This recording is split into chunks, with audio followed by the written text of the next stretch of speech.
Hello, എന്തൊക്കെയുണ്ട് വിശേഷം? അപ്പോൾ വീട്ടിൽ കുറച്ച് പനീർ ഇരിപ്പുണ്ട്. അപ്പം ഞാൻ വിചാരിച്ചെന്നാൽ പിന്നെ ഇന്ന് പനീറിൻ്റെ ഒരു കറി തന്നെ ഉണ്ടാക്കാമെന്ന് വിചാരിച്ചു. അപ്പോൾ സാധാരണ നമ്മളെപ്പോഴും പനീർ ബട്ടർ മസാല അല്ലെങ്കിൽ പനീർ ടിക്ക മസാലയൊക്കെ അല്ലേ. അപ്പോൾ ഇന്നൊന്ന് മാറ്റി പിടിച്ചിട്ട് നല്ല ക്രീമി ടെക്സ്ചറുള്ള ഒരു എളുപ്പം ഉണ്ടാക്കാൻ പറ്റുന്ന ഒരു പനീറിൻ്റെ കറിയാണ് കേട്ടോ. സംഭവം എളുപ്പമാണ്, അതുപോലെ ടേസ്റ്റിയാണ്. അപ്പോൾ ഇത് ചപ്പാത്തിൻ്റെ കൂടെ ജീര റൈസിൻ്റെ കൂടെയൊക്കെ ബെസ്റ്റ് കോംബോയാണ്. അപ്പോൾ നമുക്ക് വേഗം വീഡിയോയിലിട്ട് പോയാൽ.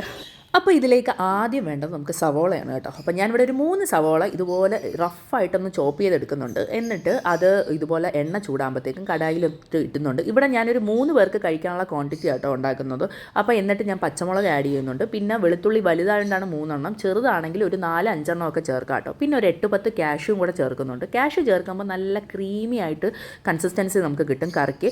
അതിന് വേണ്ടിയാട്ടോ. അപ്പം പച്ചമുളകാണെങ്കിൽ നിങ്ങളുടെ എരിവിനനുസരിച്ച് കൂട്ടുകയും കുറയ്ക്കുകയും ഒക്കെ ചെയ്യുക. ഈ പച്ചമുളക് നല്ല എരിവായതുകൊണ്ടാണ് ഞാൻ 3 ചേർത്തത്. എന്നിട്ട് ഇതാ ഈ ഒരു പരുവ് എത്തുമ്പോൾ ഇത്ര വഴണ്ടാൽ മതി കേട്ടോ. ഇത് എത്തുമ്പോഴത്തേക്കും ഫ്ലെയിം ഓഫാക്കുക. എന്നിട്ട് തണുത്തതിന് ശേഷം മിക്സിയിലിട്ട് നല്ലതുപോലെ പേസ്റ്റ് പോലെ നമുക്ക് അരച്ചെടുക്കണം കേട്ടോ. അപ്പോൾ അരച്ചെടുക്കുമ്പോൾ നിങ്ങൾക്ക് വെള്ളം ചേർക്കണമെങ്കിൽ കുറച്ച് വെള്ളം ചേർത്തിട്ടും കൂടെ അരച്ചെടുക്കുക. എന്നിട്ട് അതേ കടായിൽ ഇതുപോലെ പനീർ ക്യൂബായിട്ട് കട്ട് ചെയ്തിട്ട് ജസ്റ്റ് ഒന്ന് ഫ്രൈ ചെയ്തെടുക്കുന്നുണ്ട് കേട്ടോ. ഒരുപാട് ഫ്രൈ ആക്കണ്ട, അപ്പോഴത്തേക്ക് ഹാർഡ് ഇതായിപ്പോൾ റബ്ബർ പോലെ ആയിപ്പോൾ. അപ്പോൾ അത്രയൊന്നും വേണ്ട, ജസ്റ്റ് ഒന്ന് കളറ് മാറി കിട്ടിയാൽ മതി. എന്നിട്ട് നമ്മൾ ഈ അരച്ച് വെച്ച പേസ്റ്റ് ഉണ്ടല്ലോ, ഉള്ളീൻ്റെ പേസ്റ്റും കൂടെ ചേർക്കുന്നുണ്ട്. പിന്നെ ഇതിലേക്ക് ആവശ്യത്തിന് വെള്ളം, നിങ്ങൾക്ക് എത്ര ഗ്രേവി വേണോ അതിനനുസരിച്ച് വെള്ളവും കൂടെ ചേർത്തിട്ട് ഒന്ന് ബോയിലാവുന്ന വരെ വെയിറ്റ് ചെയ്യണം കേട്ടോ. അപ്പോൾ ഇതിലേക്കൊന്നും അധികം പൊടികളോ ഒന്നുമില്ല കേട്ടോ. ഇത് പെട്ടെന്ന് തന്നെ ഉണ്ടാക്കാൻ പറ്റും. പിന്നെ ഈ സമയത്ത് നമുക്ക് ഉപ്പ് കുറവാണെങ്കിൽ ഉപ്പ് ചേർക്കാം. പിന്നെ ഇതിലേക്ക് പൊടികളൊന്നുമില്ല, ആകെ ഗരം മസാലയും പിന്നെ കുറച്ച് പെപ്പർ പൗഡർ മാത്രമാണ് ചേർക്കുന്നത്. അപ്പോൾ പെപ്പർ പൗഡർ നിങ്ങൾക്ക് എരിവിന് വേണ്ടിയിട്ട് കൂട്ടണമെങ്കിൽ കൂട്ടാം, ഇല്ലെങ്കിൽ കുറയ്ക്കാം. അങ്ങനെ നിങ്ങളുടെ എരിവിനനുസരിച്ച് കൂട്ടാൻ കുറയ്ക്കുകയൊക്കെ ചെയ്യുക കേട്ടോ.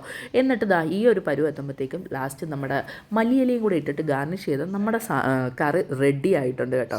അപ്പോൾ ഞാൻ ഇതിന് കുറച്ചും കൂടെ നോർത്ത് ഇന്ത്യൻ ഫ്ലേവർ കിട്ടാൻ വേണ്ടി കസൂരി മേത്തി ഉള്ളതുകൊണ്ട് അത് ചേർക്കുന്നുണ്ട്. പിന്നെ കുറച്ച് ഫ്രഷ് ക്രീമും കൂടെ ചേർക്കുന്നുണ്ട് കേട്ടോ. ആ ക്രീമി കൺസിസ്റ്റൻസി കുറച്ചും കൂടെ കിട്ടുക. ഇത് രണ്ടും പക്ക ഓപ്ഷണലാണ് കേട്ടോ. ഉണ്ടെങ്കിൽ ചേർത്താൽ മതി, ഇല്ലെങ്കിൽ സംഭവം പൊളിയാണ്. അപ്പോൾ നിങ്ങളെല്ലാവരും ഒന്ന് ട്രൈ ചെയ്ത് നോക്കുക കേട്ടോ. ഇത് ജീര റൈസിൻ്റെ കൂടെയും അല്ലെങ്കിൽ ചപ്പാത്തിൻ്റെ കൂടെയൊക്കെ പറ്റിയ കോംബോയാണ്. അപ്പം ഞാൻ ഇന്നിവിടെ ചപ്പാത്തിയാണ് എടുക്കുന്നത്. അപ്പോൾ നിങ്ങളെല്ലാവരും ട്രൈ ചെയ്ത് നിങ്ങളുടെ അഭിപ്രായം പറയൂ കേട്ടോ. അപ്പോൾ വേറൊരു വീഡിയോ ആയിട്ട് വരും. അതുവരെ ടാറ്റാ, ബൈ ബൈ.